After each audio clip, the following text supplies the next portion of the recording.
Hi again.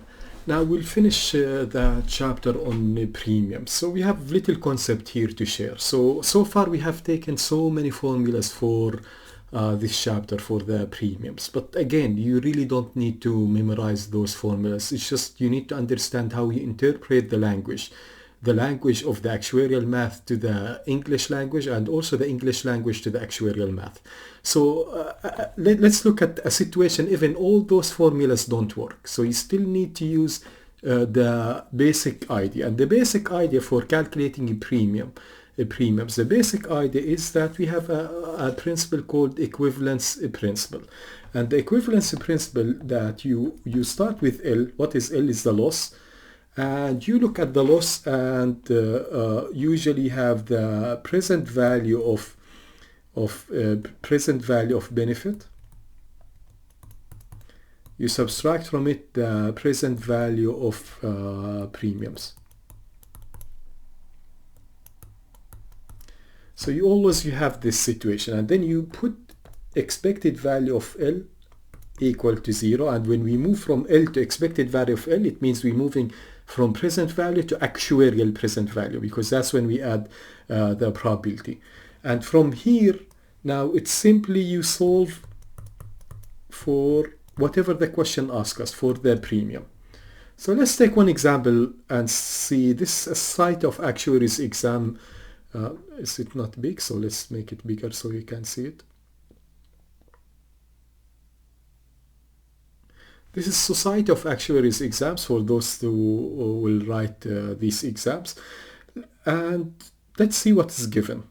So we have like a fund that collects P. So you have a group of insured age 70, right? Now it collects an amount of P.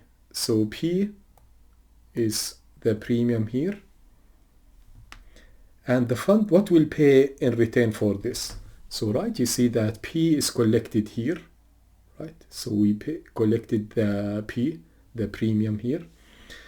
And the fund will pay $10 at the end of the year of death for those die before age 72.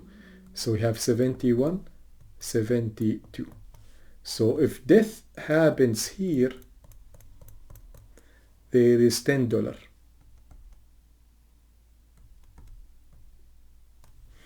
Wherever it happens, right?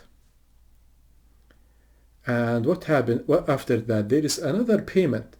So either they get $10, or if death happens here or surviving to here, then there will be $10.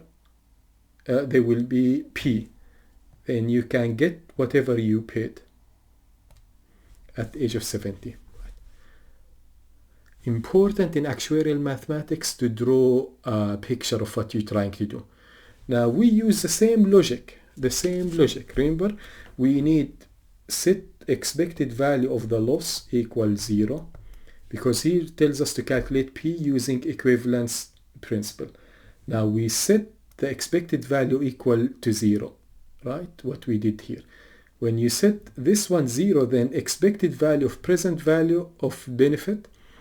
So this will take us to expected of present value of premiums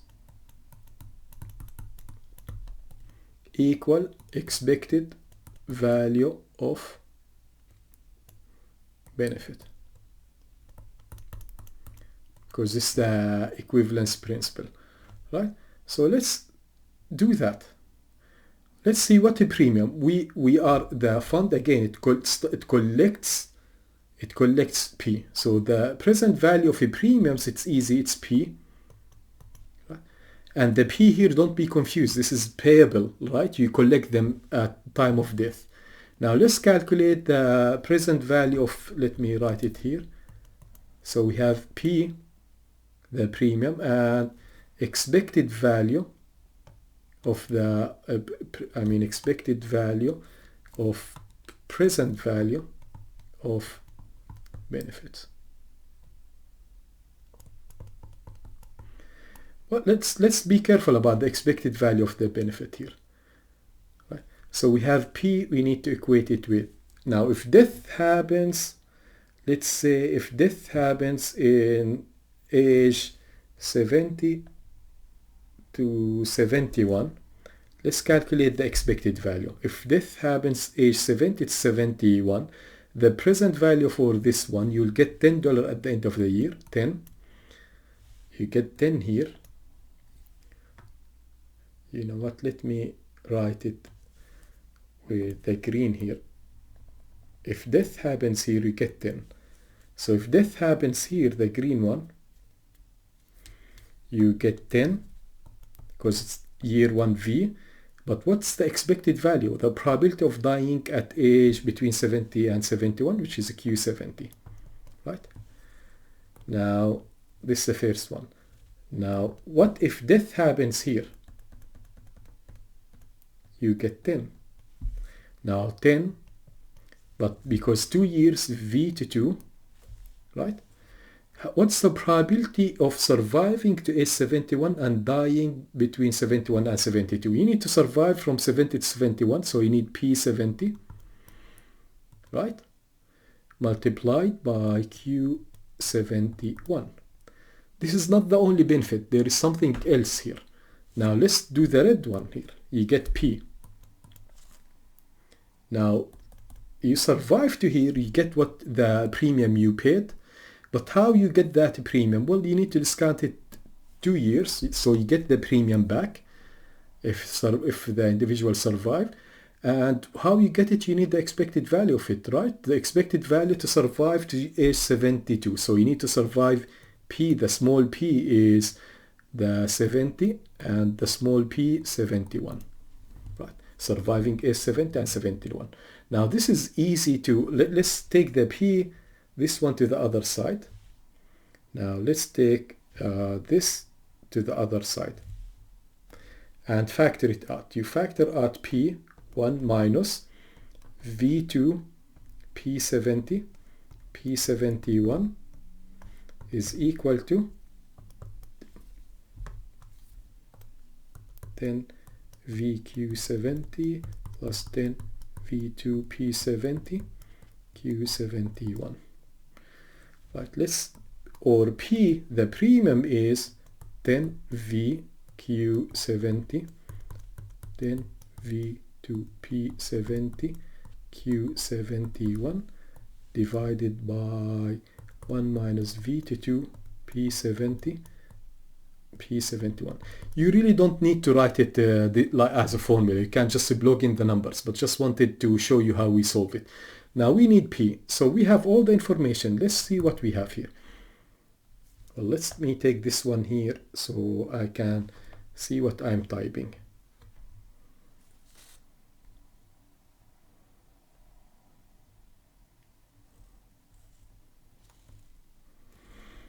So now P is 10 and interest is so 10 V Q7. Yeah, I mean I'll use the calculator immediately. You know, I'll calculate it using my calculator straight in one step.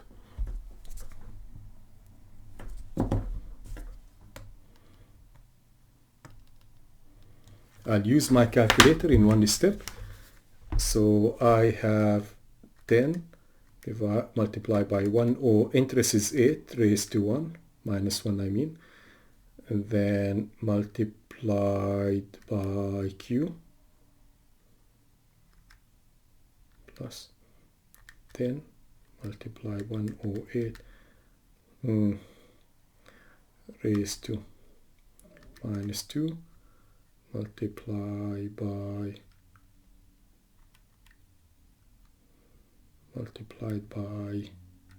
1 minus x.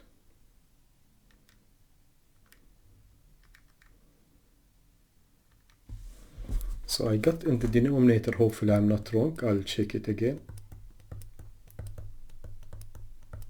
Now let me calculate. I keep this one stored, so 1 minus 1.08 raised to minus 2 multiply by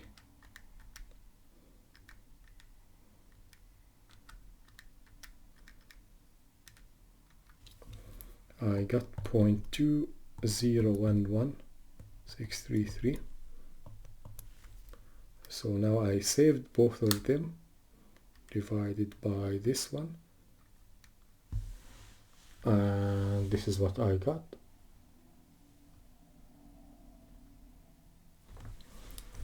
$3.0213. Right. So again, we created our own formula. This formula we didn't, out of the many formulas we didn't, but the situation prompted us to calculate. But again, if you are doing example like this, you don't need to keep carrying them. Just you plug in the numbers here and then you solve it, right? This is very good example. I like questions like this because it's not only memorizing formula, but conceptual. If you understand the logic, it's easy to answer. Let's take another example because these are very important, obviously. Let me, I saved one question, another actuarial exam question, variable premium 2. You know, I like questions like this. Those are cute. You know, it requires you, it differentiate between students who just mechanically memorizing and students who really understand the problem. I want you to read this question. Obviously, if you need more time to read, you pause me. That's the beauty about, you know, virtual learning. So you pause me if you need more time to read this question. But let's look at this question carefully, and very important to visualize it. Actuarial mathematics, similar to interest theory, you need to visualize it. So here we have annual premium for 10-year insurance to 30. So we have 30 years old. So the 30 years old have an term insurance that pays $1 at the end of year of death. So if death happens here, we'll get out $1, right? Easy. This is the usual one. If the insured is alive at the end of the 10th year period, all premiums will return. Oh, that's an interesting one. Now, if the individual survived, now at this moment, we'll get all the premiums paid. But it tells us without interest, right? How many premiums if it's paid annual, and you have 10 years, so you need to get 10p. You get back 10p. Right? So the annual, we need to calculate the annual premiums that by this one. So remember 31. So there is now this is what we get out, and this is what we bring p. Last one will be 39p. Do you see the logic here? We need to visualize it. Just before you're looking at what you have, you need to visualize it to understand the story. Very important in a question like this to visualize it. Now we need to calculate the annual premium. Easy. Let's calculate the annual premium. Remember what we said. We said expected loss equal to 0. And when you do that, what you get out of this is expected value of premiums is equated with expected value of benefits. And obviously of a present value. Right? So let's do the premiums. The premiums, it's simple because this is A. We have P, A paid at the beginning of the year, right? It says is fully discrete level annual premium 10-year insurance, right? So it's fully discrete. So that's the beautiful thing about it. So it's A for 30 paid for 10 years, right? This is the present value of premium. Now the benefit side is the tricky one. This term here, that if death, it pays $1 at the end of year of death. So this is easy for 10 years, right? Annual premium, 10-year insurance. So the first term of it is 10. Is it 10? No, sorry, 1. It's 1. So it is, now this is the typical insurance. There is 1 on it, on top of it for 10 years. there is 1 here if death happens here, but if you survive you get 10p. If you survive you get 10p, 10 multiplied by the premium amount, by if you survive, remember survival function, it's E30, right, for 30, right? If you formulate it this way, it's, or you already solved the question, right? You already solved it. You need this one, I mean it can be written differently, this one 10E30, but it's okay. Now let's take the P in one side. Let's move this here. So now you have P equal AX10.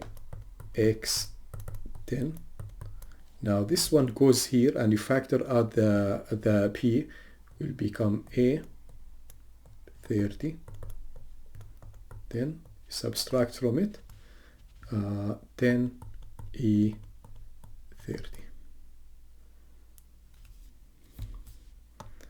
And there is another 10 here, 10 top 10. Let me put it this between parentheses not to forget it, right? If you formulate it this way, then that's easy. The hardest part is to come to this one. And you need to read the question carefully. Now you plug in what you have. Let me get the question here so I see I don't need to keep scrolling up again. And let me delete this so I can read carefully. Now let's see what we have. Now let's put what we have. We don't have this one. So A30 110, we don't have it, but this one we have A30 10. We subtract from it the A30 10. This one will be 0.6 minus 0.47. So this one will be 0.13, right? So we got the first one here.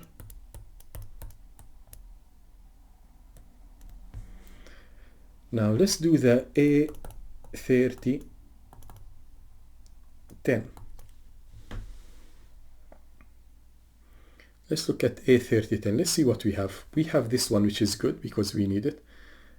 And this one is 1 minus A30 without 1. Without 1 on top of 30. No 1 here. Divided by D. It's discrete, we divide by D. So 1 minus, what's A30 10? It's already given to us. A30 10 is 0.6.